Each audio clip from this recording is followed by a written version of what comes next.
بسم اللہ الرحمن الرحیم۔ السلام علیکم ورحمۃ اللہ وبرکاتہ۔ آج کا سبق انشاءاللہ سورۃ الاعراف آیت نمبر 100 سے پڑھیں گے۔ اعوذ باللہ من الشیطان الرجیم من ہمزہ ونفخہ ونفثہ۔ بسم اللہ الرحمن الرحیم۔ اولم یہدی للذین، کیا نہیں رہنمائی حاصل کرتے وہ لوگ، یرثون الارض، جو وارث بنے زمین کے، من بعد اہلہا، اس کے رہنے والوں کے بعد، لو نشاء، کہ اگر ہم چاہیں، اصابناہم، ہم سزا دیں ان کو، بذنوبہم، ان کے گناہوں کے سبب، ونطبع، اور ہم مہر لگا دیں، علی قلوبہم، ان کے دلوں پر، فہم لا یسمعون، پس وہ سن ہی نہ سکیں۔ کہ پچھلی قوموں کے جو واقعات بیان ہوئے نا، اللہ فرماتے ہیں ایک قوم نے اپنی سابقہ قوم سے نصیحت کیوں نہیں حاصل کی؟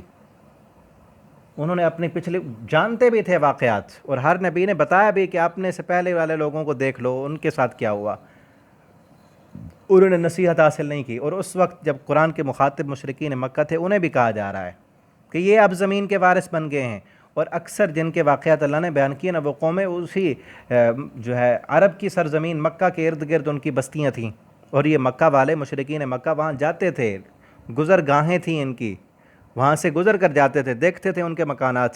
اللہ فرماتے ہیں کسی قوم نے اپنی سابقہ قوم سے نصیحت نہیں حاصل کی، اور یہ لوگ بھی اس بات سے رہنمائی حاصل نہیں کرتے کہ ان کو ہم نے زمین کا وارث بنا دیا، اور اگر ہم چاہیں کہ ان پر اب ویسا عذاب تو نہیں آ رہا جس طرح پہلی قوموں کو صفاستی سے مٹا دیا، تو یہ عذاب کیا کم ہے؟ نطبع علی قلوبہم، کہ ان کے دلوں پر مہر لگ جائے۔ یہ عذاب اس سے بھی بڑا عذاب ہے کہ حق قبول کرنے کی صلاحیت ہی ختم کر دی جائے، تو اس سے بڑا عذاب اور کیا ہوگا؟ کہ پھر جب یہ ہوتا ہے نا، نطبع علی قلوبہم، دلوں پر جب مہر لگ جاتی ہے، پھر کیا ہوتا ہے؟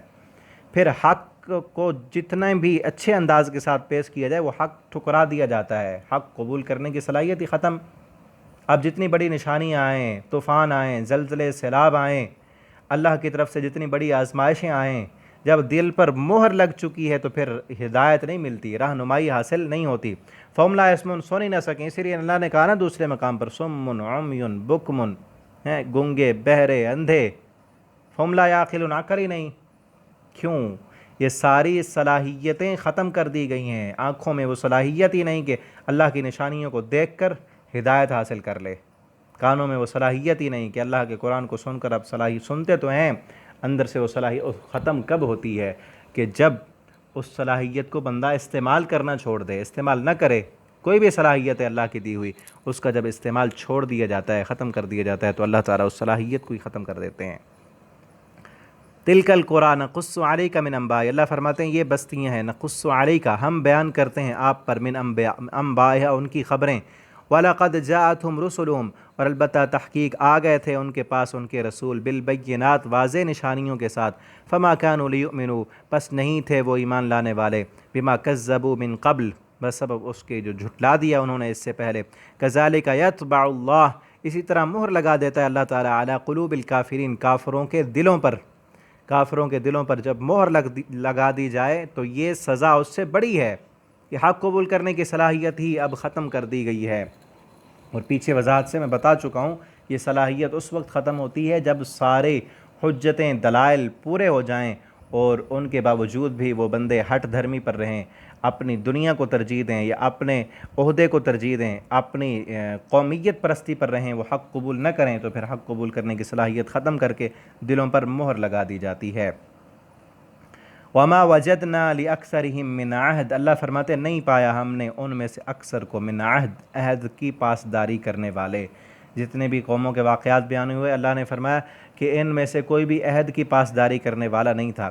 اس عہد، وعدے سے مراد جو ہے، بعض مفسرین کہتے ہیں کہ یہ وہ وعدہ ہے، الست بربکم، جو اللہ رب العالمین نے عالم ارواح سے لیا، ارواح میں لیا تھا، کیا میں تمہارا رب نہیں ہوں؟ تو انہوں نے دنیا میں اس عہد کی پاسداری نہیں کی، ایک اللہ کو رب نہیں مانا، بلکہ بتوں کی پوجا شروع کر دی، شرک کیا، تو اس وعدے میں وہ پورے نہیں اترے۔ اور بعض مفسرین کہتے ہیں کہ اس وعدے سے مراد جو ہے وہ وعدہ جو انہوں نے اپنے پیغمبروں سے کیا، جب تھوڑے تھوڑے عذاب آئے نا تو پیغمبروں سے وعدہ کرتے تھے کہ اب جو ہے اللہ سے آپ دعا کریں یہ عذاب ٹل جائے تو دوبارہ گناہ نہیں کریں گے، تو اس وعدے کی بھی انہوں نے پاسداری نہیں کی۔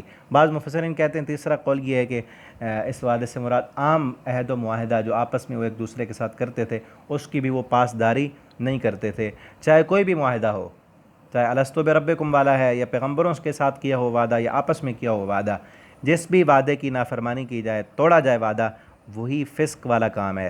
وَإِن وَجَدْنَا أَكْثَرَهُمْ لَفَاسِقِينَ، اس لیے اللہ فرماتے ہیں ان میں سے اکثر کو ہم نے کیا پایا؟ فاسقین، فسق و فجور کرنے والا۔ وَإِن وَجَدْنَا أَكْثَرَهُمْ لَفَاسِقِينَ، اکثر ان میں فاسق تھے۔ اب یہاں تک پچھلا سبق اور یہ سبق بھی، ان دو اسباق میں اللہ نے پچھلی قوموں کا جو تجزیہ تھا، جو ایک نتیجہ نکلتا ہے اور اس نتیجے سے ہمیں جو سبق ملتا ہے وہ ہمیں بتایا ہے کہ ان لوگوں نے کیا کچھ کیا اور ان کے ساتھ کیا ہوا، یہ نتیجہ بیان کر دیا گیا ہے۔ اور اب آگے اگلے سبق سے جو ہے وہ حضرت موسیٰ علیہ السلام کا واقعہ کچھ تفصیل کے ساتھ بیان ہوگا، تو وہ انشاءاللہ ہم کل کے سبق سے سٹارٹ کریں گے، پڑھیں گے۔ آپ سے یہ ریکویسٹ ہے کہ ان اسباق کو زیادہ سے زیادہ شیئر کیا کریں تاکہ آپ کے لیے صدقہ جاریہ بنے۔ یہ نیچے لکھا ہوا بھی میں نے اس لیے ہے تاکہ پڑھتے ہوئے آپ کو جو ہے یہ یاد رہے اور آپ اس کو اپنے واٹس ایپ گروپس میں، فیس بک کے گروپس میں شیئر کرتے رہیں تاکہ یہ کام ایک سلسلہ جاری رہے۔ اللہ تعالی ہمیں عمل کی توفیق دیں۔ والسلام علیکم ورحمۃ اللہ وبرکاتہ۔